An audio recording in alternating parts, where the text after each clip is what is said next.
आज माझ्या कामाचा पहिला दिवस आहे. आज मी लय भारी क्लायंट करणार आहे. नमस्कार मॅडम, मी ना LIC करून आलोय. शी करून आले. LIC कडून आलोय. लाईफ इन्शुरन्सची कंपनी आहे आमची. तुम्हाला LIC घ्यायची का? काय रुपये किलो दिली? अहो मॅडम, किलोना नाही भेटत. मग काय रुपये डझन दिली? अहो मॅडम, तुम्हाला कळत नाही वाटतं. मी आत येऊ का? सगळं सांगतो तुम्हाला. तर मॅडम, माझं नाव आहे लुशी. अशी अशी नाही, लुशी. अशी.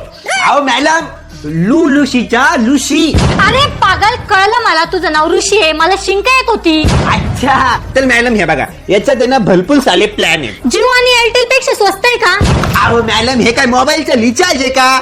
इन्शुरन्स याच्यात तुम्हाला लय फायदे आहे मॅडम. काय फायदा होईल मला? तुम्ही जर मेल्या ना तर तुम्हाला लय पैसे भेटतील. ठीक आहे, मग मी मेल्यावर फोन करते तेव्हा तू ये. हा? अहो मॅडम, तुम्ही मेल्यावर मला फोन कसं करणार आहे? मग मी मेल्यावर त्या पैशाचं काय लोणचं घालू का? अहो मॅडम, ते तुमच्या परिवाराला भेटतील पैसे. समज मी मेलेच नाही मग? अहो मॅडम, कसं म्हणणार नाही? समजा तुम्ही स्कूटीवरती कुठेतरी बाहेर चाललाय आणि तुमचा ऍक्सिडेंट झाला तर? माझ्याकडे तर स्कूटीच नाहीये. असं समजा तुम्ही शेजारच्यांची स्कूटी घेऊन कुठेतरी बाहेर चाललाय आणि मग तुमचा ऍक्सिडेंट झाला तर? अरे शेजारचे एवढे भिकार चोटे ते कधी पाणी पाजणार नाही. ते स्कूटी काय देतील?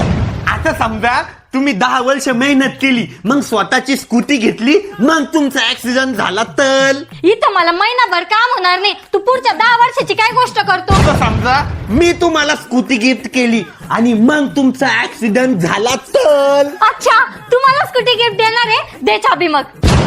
अहो मॅडम, मी ते असंच म्हणलं की समजा म्हणलं, समजा. ए, तूच बोलला आता की तू मला गिफ्ट देणार आहे. दे चाबी आता. अहो मॅडम, मी कुठून गिफ्ट देऊ? मीच पै चालत आलोय. द्या माझ्या स्कूटीची चाबी पटकन दे. अरे बापरे, मला नाही जॉब करायचा, मी चाललो. ए, माझ्या स्कूटीची चाबी देऊन जा.